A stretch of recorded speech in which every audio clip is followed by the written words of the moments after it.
Hello, Assalamualaikum dan salam sejahtera. Welcome to my channel. So, hari ini Farah nak share takrif dan konsep asas ekonomi. So, sumber rujukan yang Farah gunakan ialah teks rujukan lengkap matrikulasi ekonomi by Indosamas.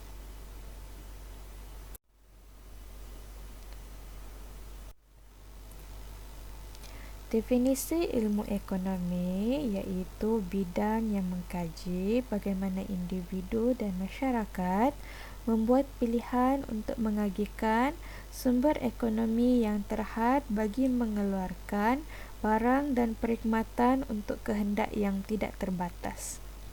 Okey, key point di sini bagaimana individu dan masyarakat membuat pilihan untuk mengagihkan sumber yang terhad untuk menghasilkan barang dan perkhidmatan bagi memenuhi kehendak yang tidak terbatas. Okey, next iaitu unit-unit ekonomi. Dalam unit ekonomi ada 4 ya. 1.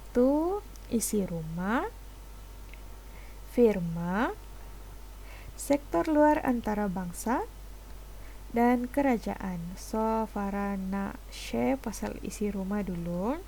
Isi rumah terdiri daripada individu atau sekumpulan individu yang mengeluarkan faktor kepada firma sebagai menghasilkan barang dan perkhidmatan untuk memaksimumkan pendapatan. Dalam erti kata lain, dorang sebagai pekerja yang menghasilkan barang dan perkhidmatan untuk mendapatkan pendapatan iaitu gaji.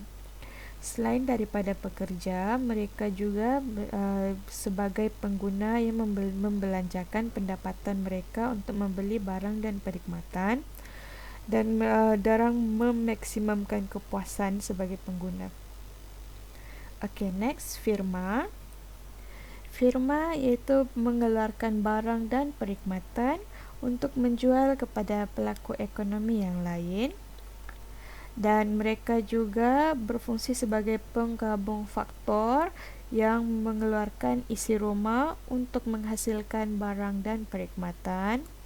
Okay, sebagai firma yang menghasilkan barang dan perkhidmatan, mereka menjual untuk memaksimum dan untuk mendapatkan duit dan memaksimumkan keuntungan. Okay, sektor luar antarabangsa iaitu menjalankan kegiatan import dan ekspor. Okay, mana-mana negara yang terlibat dalam kegiatan perdagangan antarabangsa mengamalkan ekonomi terbuka. Kerana inilah import ekspor. Hal ini kerana mereka tidak boleh menilai unit aktiviti ekonomi dari dari dalam negara sahaja disebabkan ada ekspor dan import. Unit aktiviti ekonomi mereka juga dipengaruhi oleh sektor luar. Kerajaan iaitu unit ekonomi yang menjalankan dan mengawal aktiviti ekonomi. Mereka mengawal dan menggubal undang-undang dan peraturan, contohnya dasar fiskal dan dasar kewangan. Okey, yang pasal dasar ni nanti Farah akan share di slide yang akan datang. Kerajaan juga sebagai pengeluar iaitu menyediakan barang kepada firma dan isi rumah, dan sebagai pengguna juga iaitu menggunakan faktor isi rumah dan barang yang dihasilkan oleh firma dan berfungsi sebagai meningkatkan taraf hidup dan kebajikan. Okey, next kita akan bincangkan sumber ekonomi. Okey, definisi sumber ekonomi.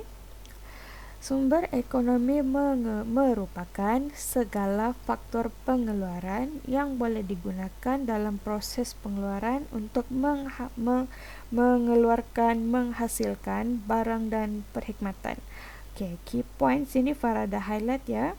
Segala faktor pengeluaran digunakan dalam proses pengeluaran untuk mengeluarkan barang dan perkhidmatan. Okey, Farana share sumber ekonomi ada 4.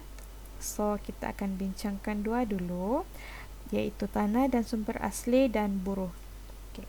Tanah dan sumber asli ialah sumber alam semula jadi, iaitu contoh dia tanah galian, hasil hutan, sumber air yang digunakan untuk menghasilkan barang dan perkhidmatan. Okey, penawaran tanah ni bersifat tetap sebab dia fix. Dia tidak boleh dipindah. Okey, apabila tanah tu sudah digunakan uh, untuk sesuatu jenis perkhidmatan, dia tidak boleh digunakan untuk perkhidmatan lain lagi. Contohnya, jika sudah tanah tu sudah dijadikan tapak perindustrian, dia tidak boleh ditukar jadi tapak pertanian. Okey, untuk pengetahuan kamu, sumber ni ada 2, iaitu sumber boleh diperbarui seperti air dan tidak boleh diperbarui iaitu galian. Tanah juga disebabkan dia bersifat tetap, dia tidak mempunyai mobiliti kedudukan kerana sukar untuk dipindahkan. So, upah bagi sesiapa yang ada tanah dan membuat satu atau membuat atau menghasilkan suatu tapak itu dijalankan menghasilkan barang dan perkhidmatan, mereka akan mendapat sewa lah. Seterusnya, buruh. Buruh iaitu merupakan faktor pengeluaran yang menyumbangkan tenaga fizikal dan mental untuk menghasilkan barang dan perkhidmatan. Okey, buruh menyumbangkan tenaga fizikal untuk menghasilkan barang dan perkhidmatan. Okey, buruh ni dia ada 2 ya. Satu buruh mahir, satu buruh tidak mahir. Dan kemahiran seorang buruh dia bergantung kepada pendidikan dia, pengalaman dia, motivasi dan kesihatan. Okey, disebabkan buruh ni kelebihan dia ada 2, iaitu mobiliti tempat. Dia senang dipindahkan dari satu tempat ke satu tempat yang lain. Dia mobiliti kegunaan jugalah, dia boleh membuat lebih daripada satu jenis kerja iaitu pelbagai. So, macam yang tadilah, dia ada buruh mahir. Kalau dia boleh buat lebih daripada satu kerja, dia bergantung kepada pendidikan, apa ilmu yang dia tahu, apa yang dia boleh buat dan berdasarkan pengalaman. So, ganjaran bagi buruh ialah upah lah, atau erti kata lain ialah gaji.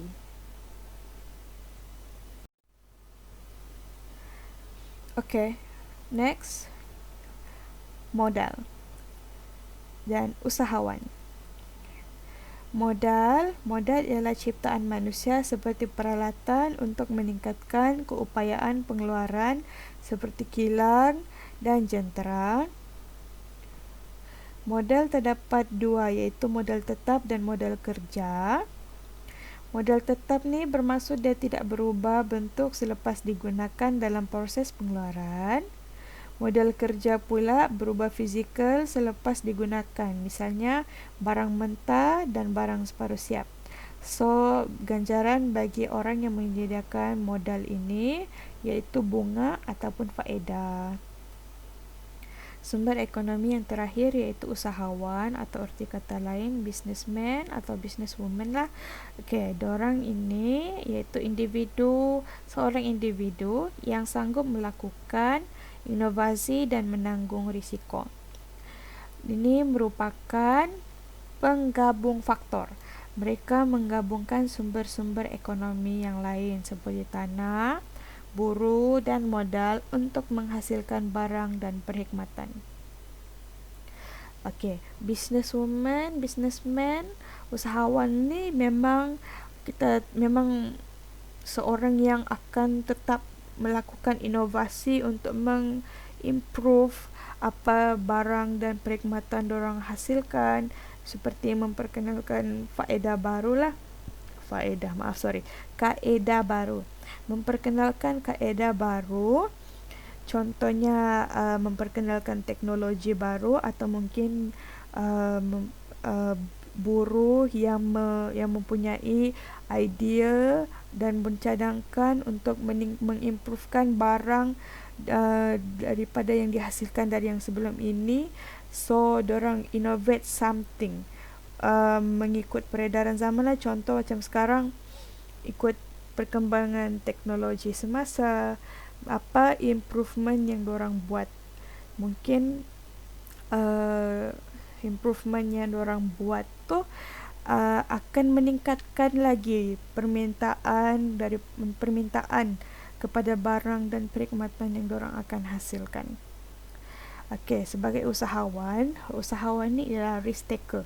Risk taker, dorang menanggung risiko ketidakpastian sebab dorang menghasilkan satu barang atau perkhidmatan tu, dorang tidak tahu lagi bagaimana permintaan masyarakat terhadap apa yang dorang hasilkan. So semakin tinggi risiko yang dorang ambil, semakin tinggi juga keuntungan yang dorang dapat. So ganjaran bagi usahawan adalah untung. Okay guys, so itu je Farah nak share dalam slide kali ini.